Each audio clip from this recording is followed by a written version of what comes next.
जिस कांग्रेस पार्टी को आज बिहार में गठबंधन के सहारे चुनावी जीत की आस है, वो कभी राज्य की राजनीति में निर्विवाद पार्टी हुआ करती थी। साल 1952 में जब देश आजादी के बाद पहला विधानसभा चुनाव लड़ा गया, तब बिहार में भी लोकतंत्र की नई बरसात लिखी जा रही थी। उस इबारत पर सबसे पहले हस्ताक्षर किया था भारतीय राष्ट्रीय कांग्रेस ने। लेकिन तब और अब के कांग्रेस में फर्क सिर्फ सालों का नहीं है, सोच और संघर्ष का गैप आया गया है। तो चलिए जानते हैं कि बिहार के पहले चुनाव में किसे कितनी सीटें मिली और कौन सबसे बड़ा चेहरा बनकर उभरा, और उस दौर की राजनीति से कांग्रेस के नेता अब क्या सीख ले सकते हैं।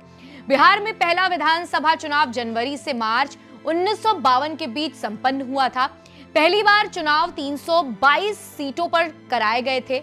आपको बता दें, लगभग 1400 उम्मीदवार मैदान में थे। 1951 में कुल मतदाता 1,08,01,81 में से 99,55,451 ने मतदान किया था, यानी कुल 55.3% मतदाताओं ने मताधिकार का प्रयोग किया था।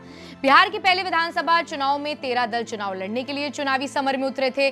बिहार में सबसे ज्यादा कांग्रेस पार्टी के प्रत्याशी चुनाव जीतकर विधानसभा पहुंचे थे।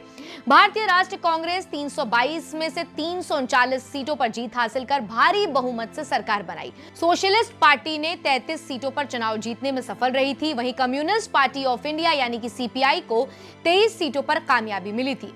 बाकी और निर्दलियों को 35 सीटों पर जीत मिली थी। पहले चुनाव में कांग्रेस ने अकेले 72% से ज्यादा सीटें जीती थी।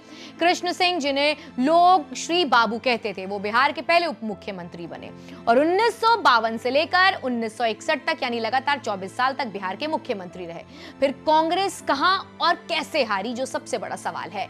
1952 से लेकर 1985 तक चुनावों तक कांग्रेस का गांव-गांव तक फैला मजबूत संगठन था, लेकिन समय के साथ यह संगठन ढीला पड़ता गया। स्थानीय नेतृत्व के केंद्र पर निर्भरता बढ़ती गई। जातीय समीकरण और भूमि सुधार जैसे मुद्दों पर कांग्रेस ने चुप्पी साध ली, जो उसकी जमीन खिसकने की वजह, और लालू यादव और नीतीश कुमार जैसे नेताओं के उभार के साथ कांग्रेस का वोट बैंक बिखर गया। आज की कांग्रेस के लिए जो सबसे बड़ा सबक है वो ये है कि 1995 के बाद बिहार में कांग्रेस कमजोर स्थिति में है। वो आरजेडी के बगैर किसी भी सीट पर जीत की उम्मीद नहीं कर सकती। कांग्रेस नेताओं को चाहिए कि स्थानीय नेतृत्व को तरजीह देना जरूरी है। सिर्फ गांधी परिवार के भरोसे बिहार नहीं जीता जा सकता। जमीनी संगठन को फिर से खड़ा करना होगा। आरक्षण, जाति विकास, बेरोजगारी, बिहार का औद्योगिकरण, शिक्षा, स्वास्थ्य सुविधा, गरीबी जैसे मामलों पर कांग्रेस की चुप्पी उसी ओर हाशिए पर धकेल रही है। बिहार की राजनीति को समझने वाले नेताओं को आगे ले जाना होगा। सिर्फ दिल्ली के सलाहकारों से काम नहीं चलेगा। बिहार कांग्रेस के युवा नेता और एमएमयू के पूर्व छात्र संघ अध्यक्ष डॉक्टर मशकूर उस्मानी का कहना है कि देश की आजादी के बाद बिहार नहीं, पूरे देश में कांग्रेस का असर था।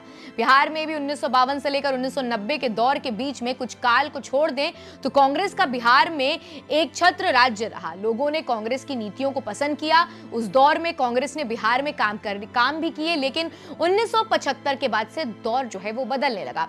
समाजवादियों की लहर चली। लोगों को लगा कि बदलाव होने चाहिए, कुछ और बेहतरी के लिए दूसरों को सत्ता में लाने की जरूरत है। बिहार के लोगों ने वैसा ही किया। एक बार फिर बदलाव के संकेत मिलने लगे हैं। कांग्रेस बिहार में फिर से सभी के साथ लेकर चलने की नीति पर काम कर रही है। उस्मानी ने कहा है कि पार्टी के नेता राहुल गांधी का कहना है कि सबका समान विकास जरूरी है। किसी के साथ ना तो जाति के आधार पर, ना धर्म और ना ही आर्थिक आधार पर भेदभाव होगा। जातिगत जनगणना पर जोर उसी का नतीजा है।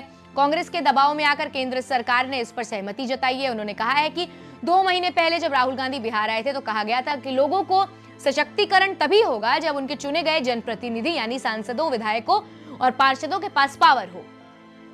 आज प्रतिनिधियों के हाथ में 5% भी बजट नहीं है। कांग्रेस की सरकार बनेगी तो जनता के चुने हुए प्रतिनिधि तय करेंगे कि किन किन विकास कार्यों को जो है वो बढ़ावा देने की जरूरत है।